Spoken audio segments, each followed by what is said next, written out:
John McDermott. This is my wife, Pam McDermott. There was an opportunity that we saw that we could really change the world by reaching students on the college campus. Something that was really a part of our culture in college was the idea that Christians go to heaven, but disciples change the world. And that if your goal was to really change the world, that it was going to be done by people that had been discipled. And so I think when we were thinking about what to do with our lives, that seemed the most obvious way to spend our lives, to steward what we had learned and pass it on to others. Early on in our history of Call to Greatness, through another student that was one of our student leaders who was in the fraternity, I met a young man named Dave Diefendorf. I remember the first time that John picked me up to go hang out and spend time with him. He picked me up in this old rundown jalopy of a car. I just remember John just preaching the vision of making disciples on the campus. And my world began to expand. My relationship with Christ and the goal of why to serve Jesus really expanded with my time with him. I grew more in 9 months than I had my entire life. And I really realized that was the fruit of discipleship, was my life was transformed, literally.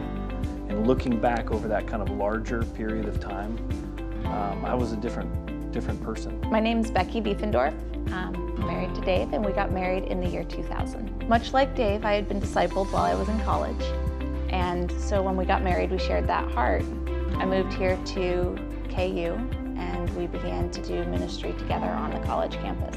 One of the first students I met was actually Naomi, who was at the time a dancer and a New Age fanatic. She was very much not interested in this crazy Christian God.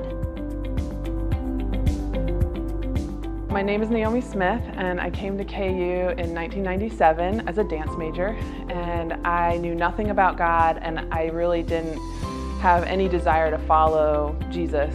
But my senior year, I met a woman named Becky Diefendorf, who just had a radical impact on my life. She led me to Christ and started just discipling me and really teaching me, helping me through that transition.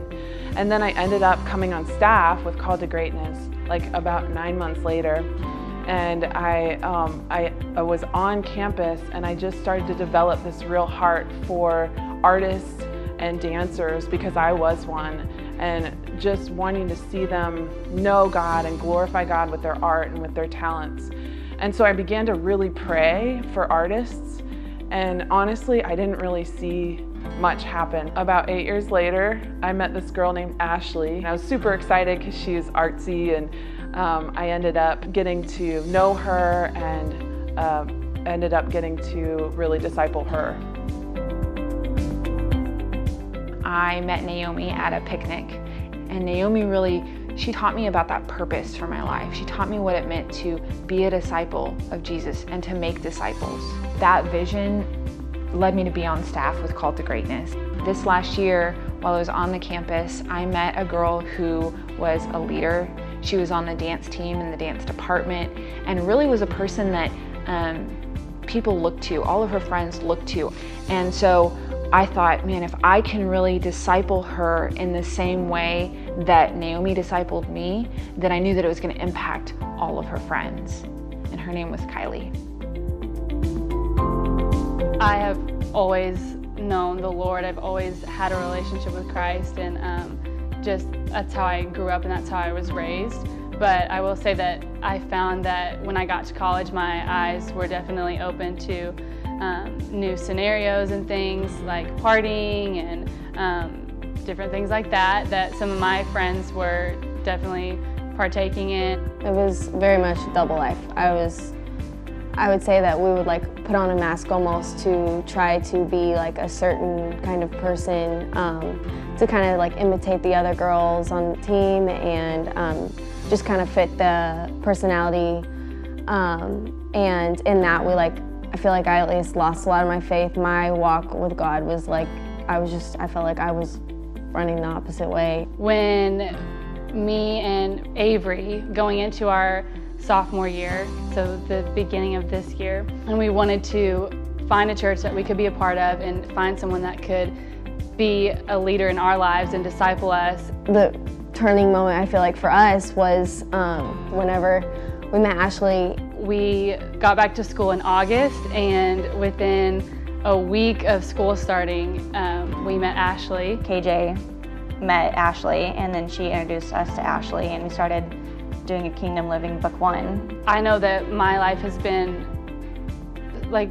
impacted so much because Ashley was able to help us through different struggles we've had, or just pick us up and take us to go to coffee on a weekend, or just to talk in general. And so her starting this Kingdom Living with us for me, it really brought me back to the basics of my faith. It's almost been like a ripple effect. Our friend group has completely conformed, and obviously our relationships are so much more substantial now. At the end of last semester, we got to start a Kingdom Living 1 with some of the girls on our team. So by Ashley starting with us, it led to us wanting to disciple other people. This semester, we're actually leading our own Kingdom Living book, and one of our, girls actually just got saved on Valentine's Day this year, and that was just so exciting to, at least for me too, not knowing anything, and then having Ashley guide me, and then I get saved and baptized, and you see that part of it, and then to actually coach and help somebody else find him. It was a whole new other experience. KJ and Jordan and Avery, they all impacted me so greatly, but they have no idea how impacting me is going to impact others. And already since then, I've impacted my friends on dance team and other girls through my sorority, and it's just growing and growing and growing. And I think it's cool to see that 25 years ago, these people were just helping one or two people. They had no idea they were going to be helping this whole entire kingdom of people. I'm hoping as time goes on, the people I impact will have the same feelings that I do, just of pure joy knowing that all of these people came into my life at such a specific time and for such a specific purpose, and it's God doing that. They didn't choose to come into my life, they were placed there for a reason. Y'all have prayed and prayed for years, and it may have just now started to happen 25 years later or whatever, but I think now I'm realizing that it's so important that what we pray about starting today, God will, fulfill those promises in the future. Each year, the vision doesn't change. It's the same vision that we began with. We're going to reach the lost and make disciples and train them to make disciples.